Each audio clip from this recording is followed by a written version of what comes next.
kebesarannya kepada orang-orang percaya yang telah dimenangkan, yang telah diluputkan oleh Tuhan dari kematian, kebangkitan hingga kehidupan.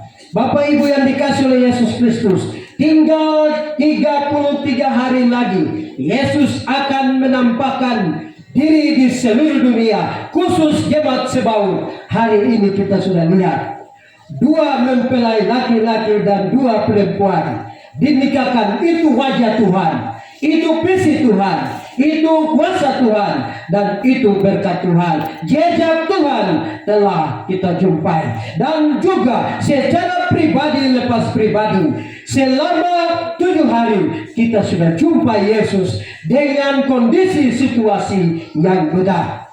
Setelah 40 hari ia menampakkan diri kepada seluruh umat percaya di dunia ini. Ia akan naik ke surga, duduk di sebelah kanan Allah Bapa, mendoakan kita yang masih hidup di dunia ini.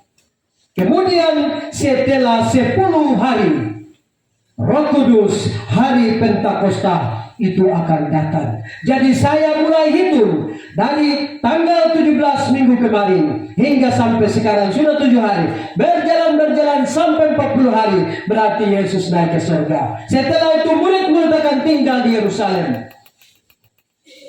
Akan terjadi Pentakosta, pencurahan Roh Kudus, pencurahan karunia, penciptaan nilai kerajaan Allah untuk menghiasi dunia ini. Bapak Ibu yang dikasihi oleh Tuhan kita Yesus Kristus, di kesempatan pagi hari ini kami akan mendengar bagaimana Tuhan menampakkan diri. Tuhan berbicara kepada orang-orang percaya waktu lalu, kini, dan selamanya.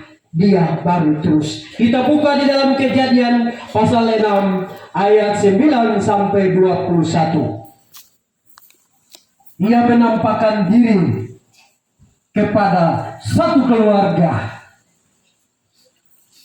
Kejadian pasal 6 ayat 9 sampai 21. Di antara Bapak Ibu jemaat Tuhan yang telah mendapat, tolong membacakan. Riwayat Nuh ayat 9, inilah riwayat Nuh. Nuh adalah seorang yang benar dan tidak bercela di antara orang-orang sesamanya. Dan Nuh itu hidup bergaul dengan Allah. Nuh memperkenalkan tiga orang laki-laki, Sem, Ham, dan Yafet. Adapun demi itu telah rusak bumi. Adapun bumi itu telah rusak di hadapan Allah dan penuh dengan kekerasan. Allah memilih bumi itu dan sungguhlah rusak benar. Sebab semua manusia menjalankan hidup yang rusak di bumi. Berfirmanlah Allah kepada Nuh, aku telah memusnahkan untuk mengakhiri hidup segala makhluk, sebab bumi telah penuh dengan kekerasan oleh mereka. Jadi aku akan memusnahkan mereka bersama-sama dengan bumi. Buatlah bagimu sebuah batra dari kayu gofir. Batra itu harus kau buat berpetak-petak dan harus kau tutup dengan pakal dari luar dan dari dalam. Beginilah engkau harus berbuat batra itu, 300 hasta panjangnya, 50 hasta lebarnya, dan 30 hasta tingginya. Buatlah atap pada batra itu dan selesaikanlah batra itu sampai sehasta dari atas, dan pasanglah pintunya pada lambangnya. Buatlah batra itu bertingkat bawah, tengah, dan atas, sebab sesungguhnya aku akan mendatangkan air bah meliputi bumi untuk memusnahkan segala yang hidup dan bernyawa di kolong langit. Segala yang ada di bumi akan mati binasa. Tetapi dengan engkau aku akan mengadakan perjanjianku, dan engkau akan masuk ke dalam batra itu, engkau bersama-sama dengan anak-anakmu dan istrimu dan istri anak-anakmu, dan dari segala yang hidup, dari segala makhluk, dari semuanya harus engkau bawa satu pasang ke dalam batra itu supaya terpelihara hidupnya bersama-sama dengan engkau. Jantan dan betina harus kau bawa dari segala jenis burung dan dari segala jenis hewan, dari segala jenis binatang melata dan di muka bumi. Dari semuanya itu harus datang satu pasang kepadamu supaya terpelihara hidupnya. Dan engkau bawalah bagimu segala apa yang dapat dimakan. Kau pukulkanlah itu padamu untuk menjadi makananmu bagimu dan bagi mereka. Lalu Nuh melakukan semuanya itu tepat seperti yang diperintahkan Allah kepadanya, demikianlah dilakukannya. Demikian. Baik, terima kasih. Ini riwayat kisah hidup Nuh, hubungan dengan dunia dan hubungan dengan Tuhan. Kita akan memberikan tema riwayat hidup keluarga Nuh. Keluarga itu ide Allah, rencana Allah, kehendak Allah. Keluarga itu harta yang terbesar. Nilainya berharga, tidak dibanding dengan emas perak. Itu di mata Tuhan. Sekarang apa nilai pandangan saya terhadap keluarga saya, keluarga teman, keluarga siapa? Mari kita memandang dengan wajah Tuhan itu sendiri. Setan iri keluarga, sungguh mati. Setan yang iri keluarga. Setan yang iri anak-anak muda menuju keluarga. Kami yang keluarga, setan iri. Kami hidup aman kan? Kami hidup damai kan? Kami punya pohon mulai bagus, alam sudah mulai bagus. Tidak. Kami akan kutuk semua, hancurkan semua. Itu setan punya rencana. Sebenarnya setan tidak pernah rencanakan yang baik untuk keluarga, tetapi setan dia rencanakan yang tidak baik untuk sekeluarga. Sehingga di zamannya Nuh itu, tanah itu dikutuk, pohon dikutuk, manusia dikutuk, sehingga kutukan itu menutup segala pintu berkat untuk hidup masa depan. Memandang masa depan, memandang Tuhan, itu sudah kunci mati. Tetapi hanya Nuh Ilian hidup bergaul dengan Allah. Siapa Nuh itu? Nuh itu anak Lamek. Arti daripada Nuh adalah anak penghiburan. Di masa-masa susah, krisis, aniaya, tantangan, kekerasan, dan pemerkosaan, hawa nafsu, dunia-dunia yang jahat itu semakin menonjol. Sehingga Nuh itu artinya anak penghiburan.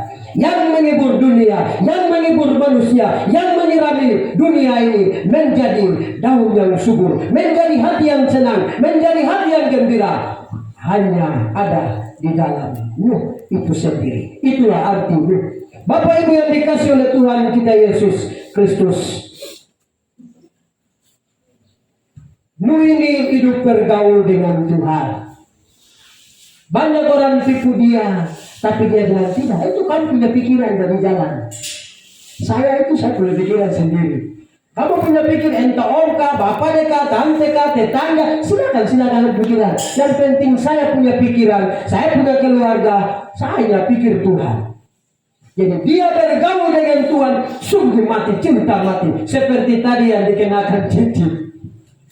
Cinta mati dengan Tuhan. Dia sangat bergaul. Makan kah, duduk kah, jalan kah, yang berpoya-poya silakan. Tapi dia cinta mati dengan Tuhan. Dan ia juga tidak mau membuat temannya, tetangganya, saudaranya itu bermasalah. Dia jaga diri, jaga lidah, jaga telinga, dan memandang fokus kepada Tuhan. Hatinya, jiwanya kepada Tuhan. Sehingga dia tidak diprovokasi oleh masa yang kejahatan itu. Bapak Ibu yang dikasih oleh Tuhan kita Yesus Kristus, Nuh itu hidup benar. Benar, dia benar. Kebenarannya mulai dia tata dari sejak kecil. Hal-hal sederhana, hal-hal biasa itu dia mulai membenahi dirinya. Supaya hal yang luar biasa, kebenaran yang sejati itu supaya datang di keluarga. Bapak Ibu yang dikasih oleh Tuhan kita Yesus Kristus, Nuh juga mempunyai 3 anak. Dan Nuh juga mempunyai 3 anak mantu. Yafet istri siapa? Bukan Yafet berdoa ya. Yafet istri siapa? Sem, Ham. Jadi entah mereka hidup tapi saya punya anak ini yang kasih baru. Kok ini marah-marah saya terus? Dia bilang itu jangan.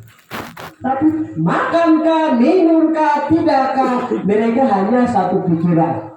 Dia bilang, Mama, jangan marah-marah. Jangan marah, itu kita panah. Kalau kita marah-marah, mereka mau kemana? Ini dunia jahat. Kata-kata sederhana, biasa, santai, tapi punya kuasa. Yang memberikan hati tenang kepada anak-anaknya itu. Supaya di dalam hidup anak mantu, mama mantu, bapak mantu itu hidupnya aman dan berkenan di hadapan Allah. Jadi kehidupan mereka yang sederhana, biasa ini hanya mau mengundang berkat yang besar. Visi Allah yang besar untuk dunia ini.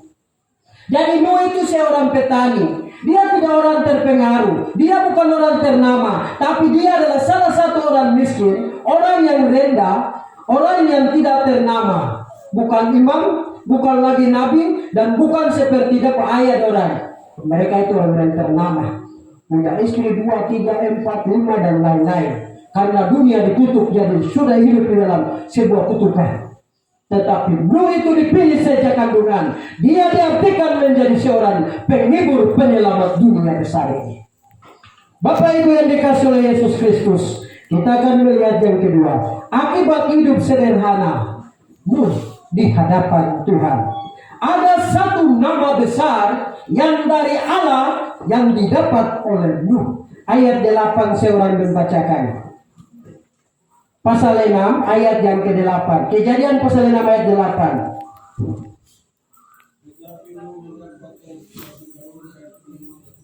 Ini. Kasih dan karunia adalah sebuah gelar yang diberikan oleh Tuhan Allah kepada Nuh. Gelar rohani. Kasih Allah. Dunia ini dirancang di dalam kasih. Pertama-tama untuk menyelamatkan dunia. Entah manusia, entah segala binatang yang merayap di udara. Bahkan yang melata di bumi. Berkeriapan di dalam air. Yang mendapat tongkat untuk menyelamatkan mereka adalah Nuh. Tanah yang kutuk. Manusia yang kutuk. Semua tumbuhan yang kutuk, hewan yang terkutuk itu dibinasakan dengan air bah. Tetapi keluarga Nuh itu dipilih untuk menjadi penyelamat, pencipta langit baru, pencipta generasi baru, pencipta alam semesta yang baru, dititipkan kepada keluarga Nuh.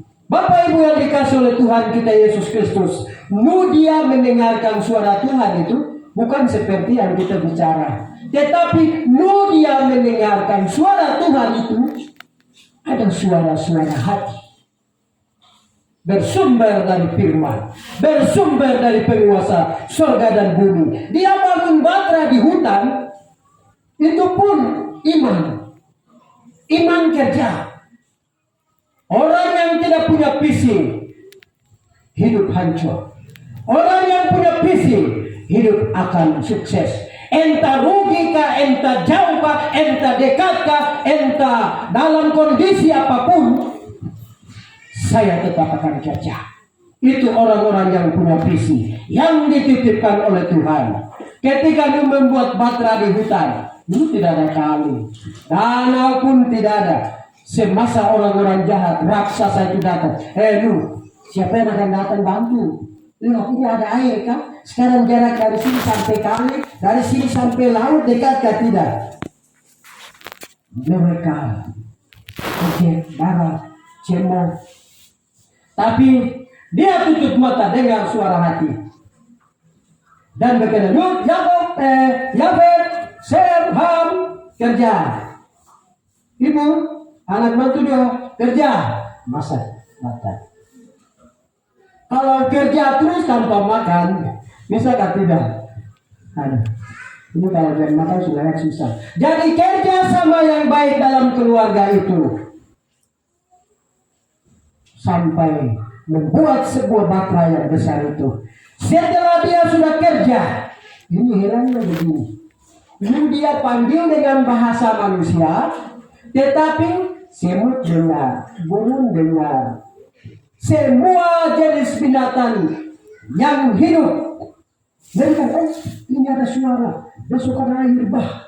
Jadi, yang dengar saja yang pergi. Yang tidak dengar, yang balas tahu. Berarti itu sudah kutuk. Ada dalam sebuah kutukan. Karena dunia harus direvisi.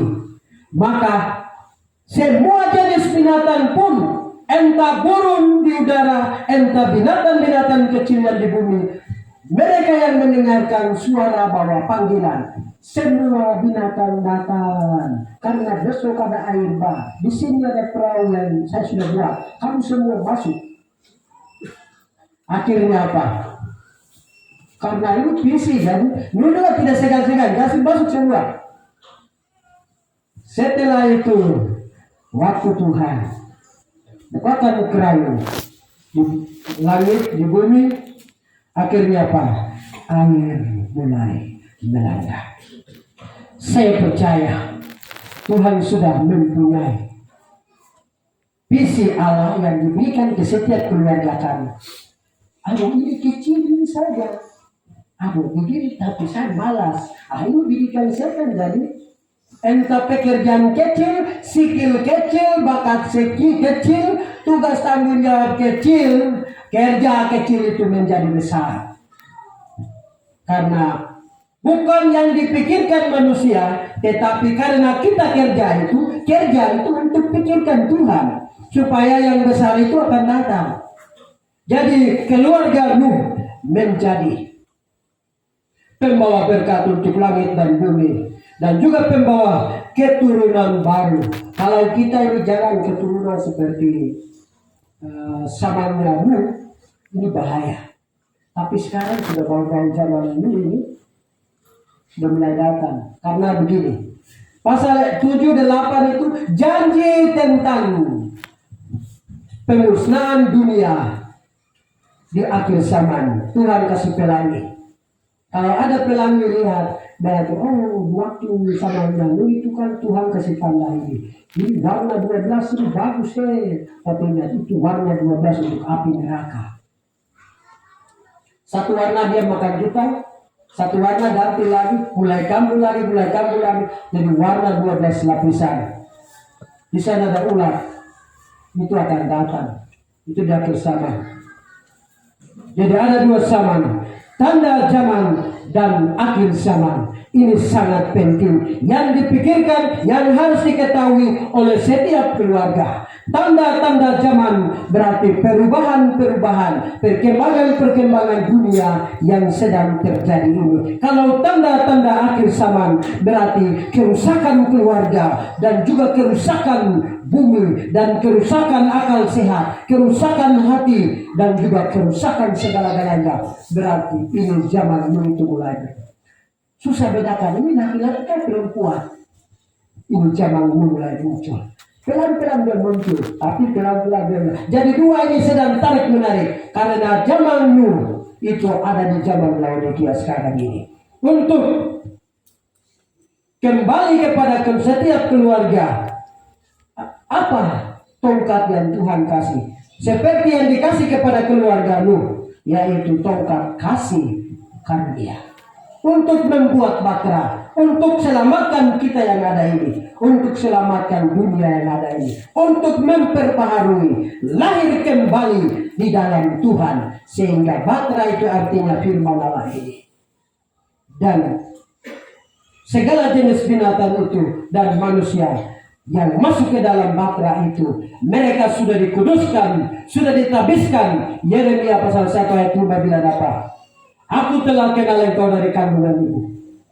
Aku telah mengenal engkau dan menguduskan engkau dan mengangkat engkau menjadi nabi bagi bangsa-bangsa. Itulah sebabnya kata terakhir Yesus saat dia naik ke surga, pergilah, jadikanlah semua bangsa muridku, baptislah mereka dalam nama Bapa, Anak dan Roh Kudus, menjadi murid Kristus untuk menjaga dunia ini, menjadi murid Kristus menantikan kedatangan Tuhan yang kedua kali. Sebagai kesimpulan, fokus kerja keluarga adalah saling menjaga satu sama lain. Laki-laki yang keluar banyak, jadi berdua. Laki-laki itu keluar banyak, bukan cari pacar ya. Itu cari nafkah hidup yang lebih sana dan sini. Kemudian kedua laki-laki, kalau itu dia keluar ke teman, nanti dia akan bawa minuman. Mungkin bapak tidak ada suami istri akan bawa. Saling mengerti, saling mengenal. Yang virus yang menghancurkan keluarga adalah kecemburuan. Kecemburuan itu bijikan anak panah yang luar biasa, yang tembus ke suami, tembus ke istri. Itu materi bimbingan keluarga. Pendeta Mimo, Filipi, kami 3 sudah kasih. Cuma saya angkat ini karena ini yang sedang terjadi sana dan sini. Kalau bapak sudah jadi pegawai besar, ikut dalam berkaitan dengan perempuan, stop, berhenti. Jangan tipu, kasih tahu iblis, jangan tipu. Kemudian suami, ketika dia ketemu dengan pacar yang lama, kau jangan cemburu, kasih tahu itu pacar saya lama. Hidup ini harus transparan dan harus punya iman, pikiran positif, karena dunia ini siap menipu kita, tapi kita lalu harus kalahkan dunia ini. Mari kita berdoa. Saya minta kesediaan dari Ketua Perkawan Mama Gembong bisa menutup kami dalam doa.